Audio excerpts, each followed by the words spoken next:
Allez, bonjour à tous et bienvenue dans cette vidéo d'analyse hebdomadaire de l'or, donc par rapport au dollar.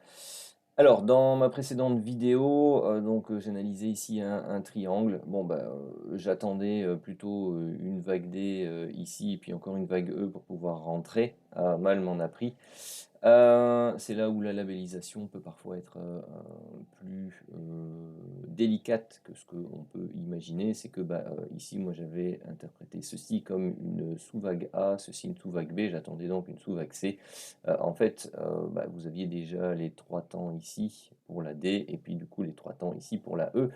Du coup, bah, l'achat que je voulais faire au pied de la vague E, je l'ai coupé, bah, je l'ai fait, mais je l'ai coupé, du coup, trop tôt, bah, le retournement que j'attendais, plutôt, ici, beh, s'est pas produit et donc on est reparti à la hausse. Donc du coup, bah, je ne suis plus, dans le move, ce qui est bien dommage. Maintenant ici, bon, au niveau journalier, vous voyez qu'on vient de casser ici, les plus hauts, il y a 2 jours. Par rapport à la vague B du triangle, on a cassé également en même temps le plus haut précédent qui donne le départ de la figure. Je vous ai remis à jour ici l'apex du triangle, donc c'est-à-dire la zone intermédiaire de support-résistance à l'intérieur du triangle. Maintenant, on est parti donc ici pour un run haussier, et donc il va falloir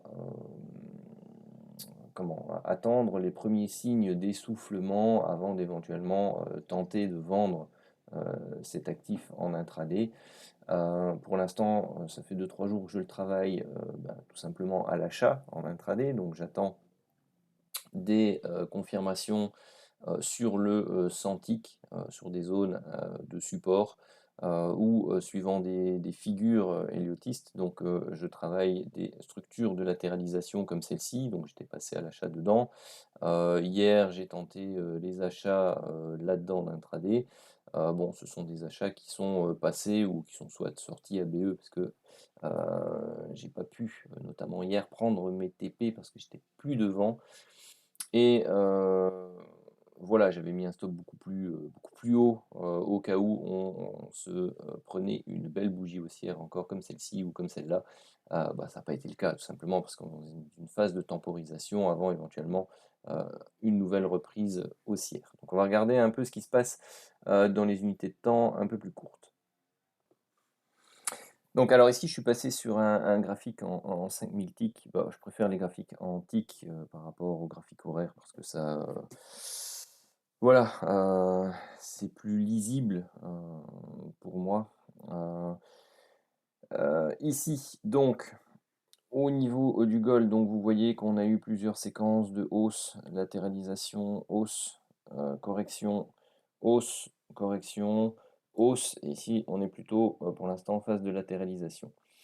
Alors, vous avez, je vais vous les mettre, différents niveaux ici qui sont pour moi importants et qui constituent des niveaux de support dans cette tendance qui est fortement haussière. Alors ici, qu'est-ce que j'observe? J'observe tout simplement au niveau Elliott qu'on a une baisse, une hausse, une baisse, une hausse, une baisse, une hausse, et puis vlan. Donc ça pour moi, cette partie, cette structure-là, c'est une 3-3-5, c'est donc un flat. Alors un flat peut être tout simplement une première partie d'une latéralisation plus importante, ou peut tout simplement avoir terminé une phase correctrice. Dans ce cas-là, ce qu'on observe ici, c'est une première impulsion, là une correction, et donc on va chercher à travailler des achats sur une unité de temps plus courte, par exemple comme le Santic, sur des retournements suite à cette correction par rapport à cette hausse. Le point de validation, bien entendu, est en dessous ici du niveau que je vous ai tracé, les 2451 dollars. Il est tout à fait envisageable Par exemple que, ici donc on valide, ce chandelier rouge, que l'on, travaille forcément, un peu à la baisse, mais que l'on aille, chercher une structure, un peu plus complexe, et que l'on aille titiller par exemple, le niveau suivant des, 2 430 $, pour, créer donc une zone, de, range plus, conséquente que, celle, que l'on observe actuellement ici, hein. Parce que, pour l'instant, la zone de range, bon, pas choisi les bonnes couleurs en fait, ceci aurait dû être en vert. Vous avez le range entre, les 2 450 et les 2 483, 50. Donc, on va plutôt essayer de travailler ça, dans, le momentum, haussier tant qu'on n'a pas fracturé, cette zone-là. Donc vous avez le premier niveau d'alerte, qui est ici. Et puis, vous avez le second. Donc au niveau, des, structures, de dos, ou comme je vous expliquais dans la vidéo sur le Dow Jones, qui se trouve, juste avant sur la chaîne, vous avez ce genre de figure-là. Et donc on est venu casser le plus bas précédent, mais, pas avec une structure, hem, Elliott qui est, une structure de retournement, de tendance. C'est une structure de latéralisation. Donc ce niveau-là, pour moi, a été zappé, a été remplacé par celui-là, parce que ceci est une structure complète, hein. En termes de structure de dos, pour l'instant, on est dans une zone morte, c'est-à-dire une zone, neutre. Ici, pourquoi? Parce qu'on a cassé, ce niveau-là, on est venu refaire un plus haut par rapport à celui-là, mais on est revenu faire un nouveau plus bas par rapport à celui-là. Donc, on est ici en zone de temporisation jusqu'au moment où on viendra casser ce niveau-là ou celui-là.